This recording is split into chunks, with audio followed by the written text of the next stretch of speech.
അതെ, നമ്മൾ വെറുതെ കളയുന്ന കഞ്ഞിവെള്ളം കൊണ്ടുള്ള കിടിലൻ ടിപ്പുകളായിട്ടാണ് ഞാനിന്ന് വന്നിരിക്കുന്നത്. അപ്പോൾ എല്ലാ വീട്ടമ്മമാർക്കും തന്നെ തീർച്ചയായിട്ടും ഉപകാരപ്പെടും. അപ്പോൾ ഞാൻ കുറച്ച് പുളിച്ച കഞ്ഞിവെള്ളം എടുത്തിട്ടുണ്ട്. ഇനി ഇതിനകത്തേക്ക് നമുക്ക് കുറച്ച് വിനാഗിരി കൂടി ചേർത്ത് കൊടുക്കാം. 3 സ്പൂണോളം വിനാഗിരി ഞാൻ ചേർത്ത് കൊടുക്കുന്നുണ്ട്. നമുക്കിനി ഇത് പല പല കാര്യങ്ങൾക്കായിട്ട് യൂസ് ചെയ്യാവുന്നതാണ്. അപ്പോൾ പുളിച്ച കഞ്ഞിവെള്ളത്തിലേക്ക് വിനാഗിരി കൂടി ചേർക്കുമ്പോൾ ഈ ഒരു സൊല്യൂഷൻ്റെ എഫക്റ്റ് കൂടി വരും. ഒന്നാമത്തെ ടിപ്പ് ചെയ്യുന്നതിനായിട്ട് ഞാനൊരു ചിരട്ടയാണ് എടുത്തിരിക്കുന്നത്. ചിരട്ടയിലേക്ക് ഈ വെള്ളം കുറച്ച് ഒഴിച്ചു കൊടുക്കാം. ഇനി നമുക്ക് വേണ്ടത് ഹാർപ്പിക്കാണ്. ഇതിനകത്തേക്ക് ഏകദേശം ഒരു സ്പൂണോളം ഹാർപ്പിക്ക് കൂടി ഞാൻ ചേർത്ത് കൊടുക്കുന്നുണ്ട്. ഇനി നന്നായിട്ടൊന്ന് മിക്സ് ചെയ്തെടുക്കാം. മിക്കവാറും എല്ലാവരുടെ വീട്ടിലും പല്ലി, അതേപോലെ തന്നെ പാറ്റയുടെയൊക്കെ ശല്യം ഉണ്ടാവും. അപ്പോൾ അങ്ങനെയുള്ളവയുടെ ശല്യം മാറ്റാനായിട്ട് ഇതേപോലെ ഹാർപ്പിക്ക് മിക്സ് ചെയ്തിട്ട് ഈ കഞ്ഞിവെള്ളം നമുക്ക് പല്ലീനെയും പാറ്റേനെയൊക്കെ സ്ഥിരമായിട്ട് കാണുന്ന ഭാഗങ്ങളിൽ വച്ചു കൊടുക്കാവുന്നതാണ്. നമ്മൾ ഈ ഒരു പാത്രത്തിൽ ഇങ്ങനെ വെള്ളം വെക്കുമ്പോൾ പല്ലി ആയാലും പാറ്റയായാലും പെട്ടെന്ന് വന്ന് ഈ വെള്ളം നക്കി കുടിക്കാനും ചാൻസ് ഉണ്ട്. അപ്പോൾ അങ്ങനെയാണെങ്കിൽ ഇതേപോലെ പല്ലിയും പാറ്റയൊക്കെ ചത്ത് കിടക്കും. പിറ്റേന്ന് രാവിലെ നമുക്ക് എടുത്ത് കളയാവുന്നതാണ്.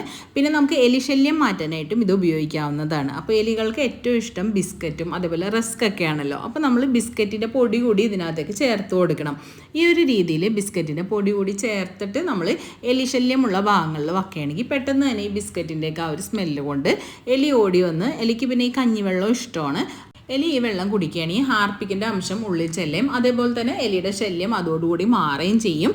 അപ്പോൾ എലി ശല്യമുള്ള ഭാഗത്തൊക്കെ ഇതൊന്ന് വച്ച് നോക്കൂ. അടുത്ത ഒരു ടിപ്പ്, ഈ വിനാഗിരി ചേർത്ത കഞ്ഞിവെള്ളം കൊണ്ട് നമുക്ക് സിങ്കിനൊക്കെ നല്ല ഒരു തിളക്കം വീണ്ടെടുക്കാനായിട്ട് യൂസ് ചെയ്യാൻ പറ്റും. അപ്പോൾ പഴകിയ സിങ്കൊക്കെ ആണെന്നുണ്ടെങ്കിൽ ഈ ഒരു വെള്ളം ഉപയോഗിച്ച് ഒന്ന് ബ്രഷ് ചെയ്ത് കഴിഞ്ഞാൽ നല്ല ഒരു തിളക്കം കിട്ടും.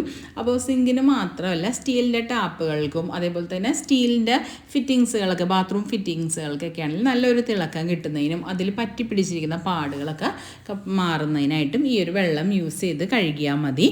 അപ്പോൾ ഞാൻ സിങ്ക് മാത്രമാണ് ഇപ്പോൾ കഴുകി കാണിക്കുന്നത്. സ്റ്റീലിൻ്റെ ടാപ്പുകളൊക്കെ കഴുകിയാലും നല്ല ഒരു തിളക്കം കിട്ടും.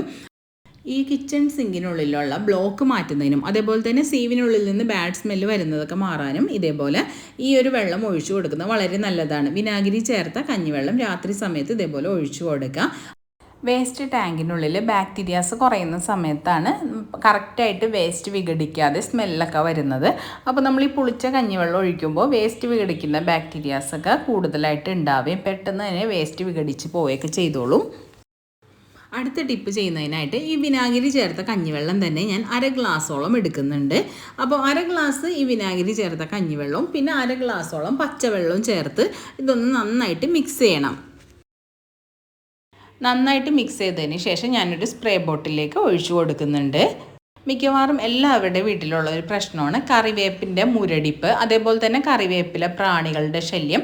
പിന്നെ നോക്കിക്കേ, ഇതേപോലെയുള്ള കറുത്ത കുത്തുകൾ, ഇങ്ങനെയുള്ള പ്രശ്നങ്ങളൊക്കെ മാറ്റുന്നതിനും കറിവേപ്പ് നല്ലപോലെ തഴച്ച് വളരുന്നതിനും ഈ ഒരു സ്പ്രേ മാത്രം മതി. ഈ ഒരു ലിക്വിഡ് ഇതേപോലെ ഉണ്ടാക്കി വെക്കുകയാണെങ്കിൽ ഒരാഴ്ച വരെയൊക്കെ നമുക്ക് കറിവേപ്പിന് യൂസ് ചെയ്യാൻ പറ്റും.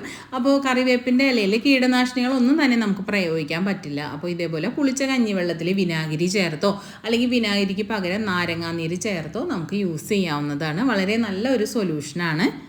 കഞ്ഞിവെള്ളത്തിലേക്ക് ഇതേപോലെ കുറച്ച് വെള്ളം ഒഴിച്ച് ഒന്ന് നേർപ്പിച്ചതിന് ശേഷം കോട്ടൺ സാരികൾ, കോട്ടൺ മുണ്ടുകളൊക്കെ മുക്കിയിട്ട് ഒന്ന് വെയിലത്തിടുകയാണെങ്കിൽ നല്ല പശ മുക്കിയ ആ ഒരു ഫീല് കിട്ടും. അപ്പോൾ പണ്ട് കാലത്തുള്ളവർ സ്റ്റിഫ് ആൻഡ് ഷൈനിനൊക്കെ പകരമായിട്ട് ഇതാണ് യൂസ് ചെയ്തിരുന്നത്. അപ്പോൾ മുണ്ടുകൾക്കൊക്കെ നല്ല ഒരു പശ മുക്കിയ എഫക്റ്റ് കിട്ടുന്നതിനായിട്ട് ഇത് യൂസ് ചെയ്യാവുന്നതാണ്.